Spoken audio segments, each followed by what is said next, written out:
Advent Church presents Adventures in Ireland. Hi, I'm Pastor Andy Hagan from Advent Church in Boca Raton, Florida, and I'm pleased to share with you an overview of what Ireland is all about. We have a trip planned for the spring, and for those of you going on the trip, I hope this is helpful orientation. And those of you just interested in Ireland, please stay with us and share this time with me. Why are we going to Ireland? It's often said that everyone's Irish, especially on St. Patrick's Day. We certainly have a large representation in this country of Irish culture. A large percentage of Americans share Irish heritage, and so there's an affinity for the Emerald Island.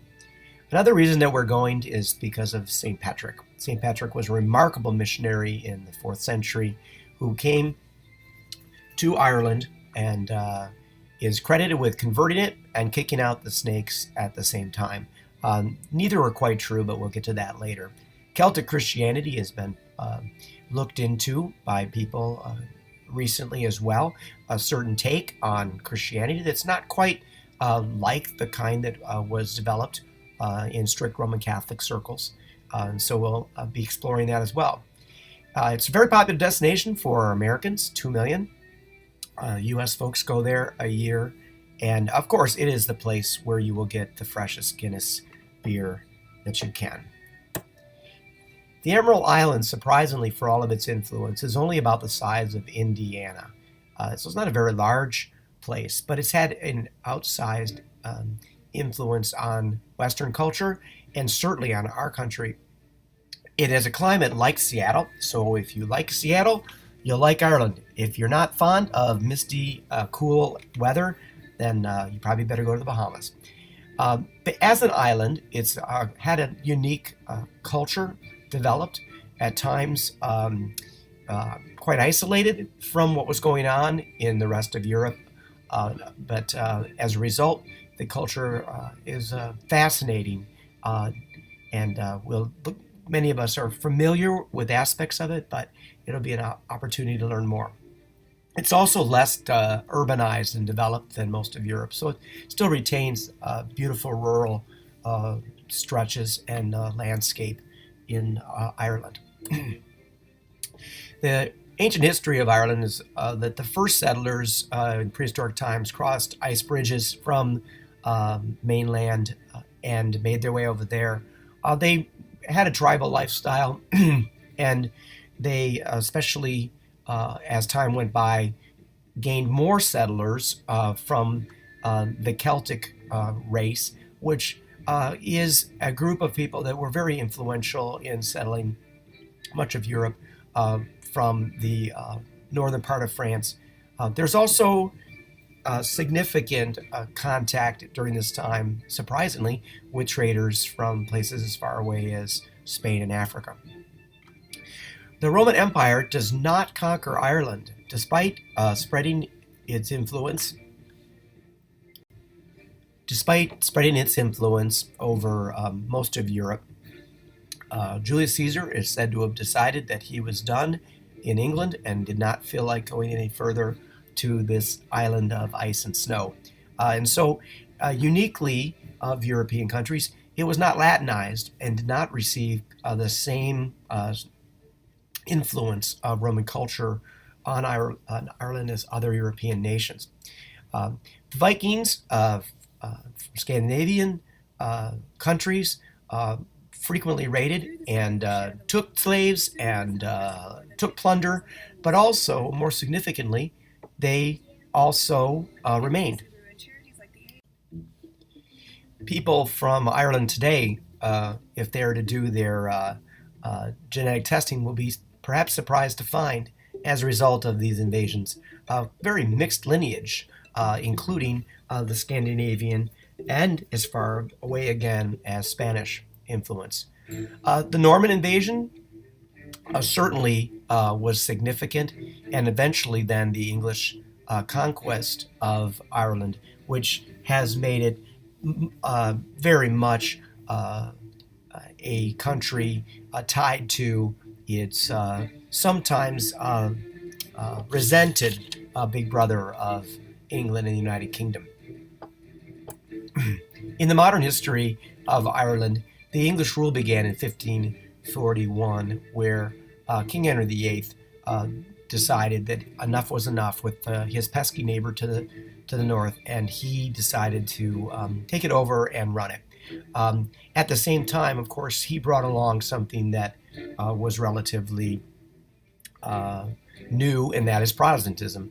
The Church of England, never fully successful in Ireland, even to this day, but certainly influential politically. The potato famine is known well to us here in the U.S. because many of the Irish immigrants came during that time frame. What happened? One crop was the most significant for Irish farmers, the potato. When it was blighted, it was very difficult for them to feed their own nation. And so for a period of time, many people decided the best way to survive was to leave for the new country of the United States and strike out their fortunes there. They gained independence in 1921 after some turmoil, and Northern Ireland, however, decided to remain in the United Kingdom. It was primarily composed of people who were loyal to Britain, and so they did not want to split completely away. The Troubles are a time period that many of us might even remember from the 70s, where the Northern Ireland conflict of people who were wishing greater ties to England and others who wished greater ties to the Irish state had conflicts, and they were very much an internal issue and involved terrorism as well. Fortunately, those are now over and remembered for the sacrifices made on both sides. The Celtic Tiger is a term for the rising of Ireland in the world of computers and manufacturing in those sectors.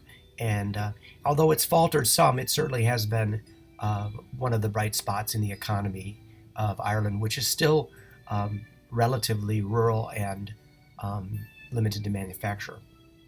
They are a part of the European Union, although right now with England thinking of leaving, it's likely that Northern Ireland will leave with them, leaving only the state of Republic of Ireland to be in the EU.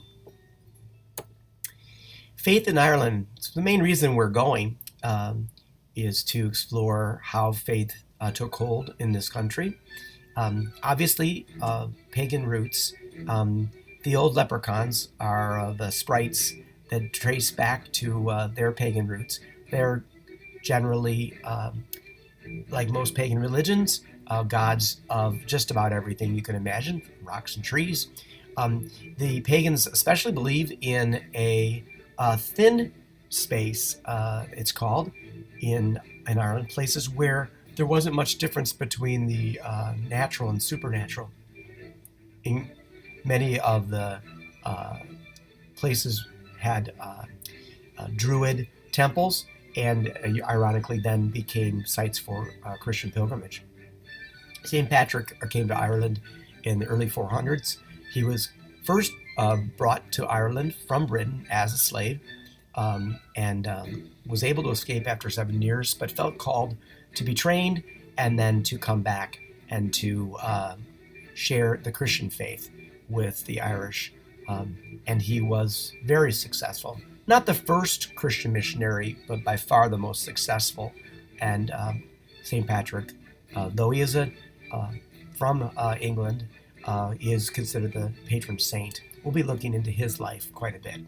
Celtic Christianity is not a different Christianity, but it has different emphases perhaps than some of the more typical Roman Catholic understandings. One of the things is that they had a lot of unsupervised time as a Christian empire developing, and really embraced many of the pagan understandings of the sacredness of nature. And so it has a softer feel to it, However, it also was a religion with a very monastic bent and a very adventurous bent, sending their missionaries far and wide. Over this period of time, we know that the Roman influence is declining, and as the Dark Ages descend upon Europe, Ireland is pretty much insulated from those difficulties at that time, and becomes the island of saints and scholars. Libraries all over Europe are moved for safety to Ireland, and a whole generations of people began to copy the great texts, not only of scripture, but also of Western literature, preserving them. Some say Ireland saved civilization by becoming the sort of library and repository for that knowledge that was largely lost during the Middle Ages in Europe. The Roman Catholic influence today is still at the peak of majority at 78%, and it is again influenced a lot by the Celtic influences. Protestantism has always been associated with the oppressor of England. There are influences from Scotland in the Presbyterian world too, but it's a very small percentage to this day of 4%. Lutherans, if anyone's interested, there seems to be about 1,000, but no one's exactly sure. They're pretty quiet. In the Irish culture, certain things prized greatly. One is literature.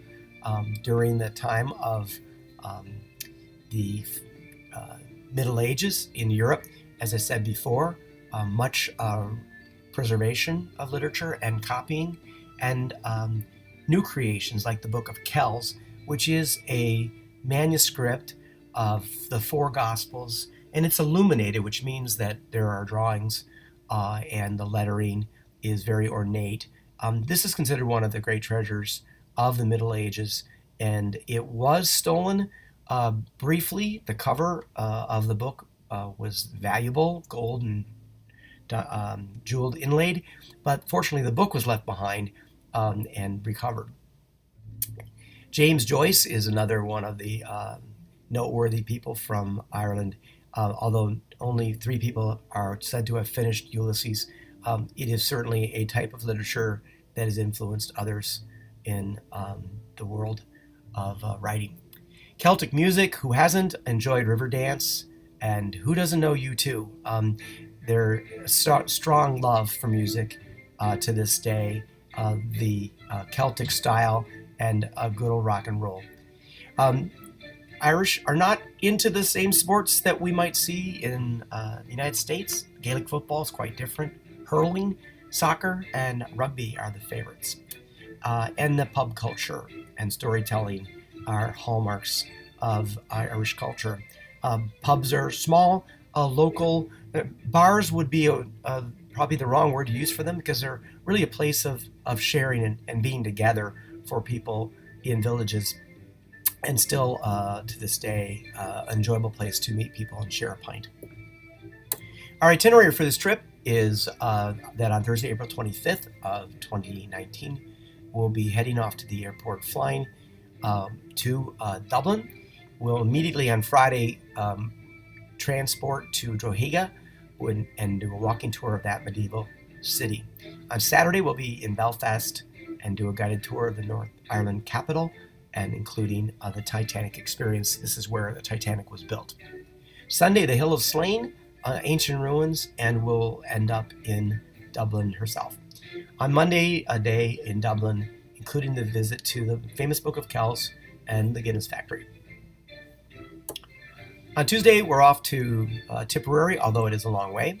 We're going to invite people to gain the gift of gab by kissing the Blarney Stone and going as well to beautiful Killarney. Wednesday, it'll be a Dingle Peninsula Drive. It's one of the more beautiful areas in Ireland along the coast, the south western coast.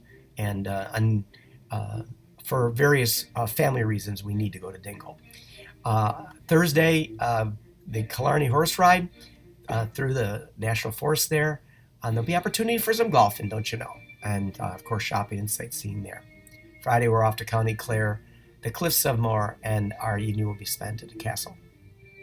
And then we'll be heading back. Sorry about the graphic here. I missed one. We're maybe eating pasta while we're there. I hope not too much. Hopefully, more Irish style foods. I hope on the way to provide spiritual commentary and to offer some worship experiences while we're there, and maybe some of these thin spots that we've talked about. Each night we'll have a happy hour and sharing time, and talk a little bit more about what we've seen and what we will be seeing. And there'll be some guided side trips when we have free time if you'd like to join in with my wife and I. We're so glad that you're going to share this experience with us, and thank you for watching this video. To your health, Svanche. This is Pastor Eddie Hagen saying, Erin Go Bra.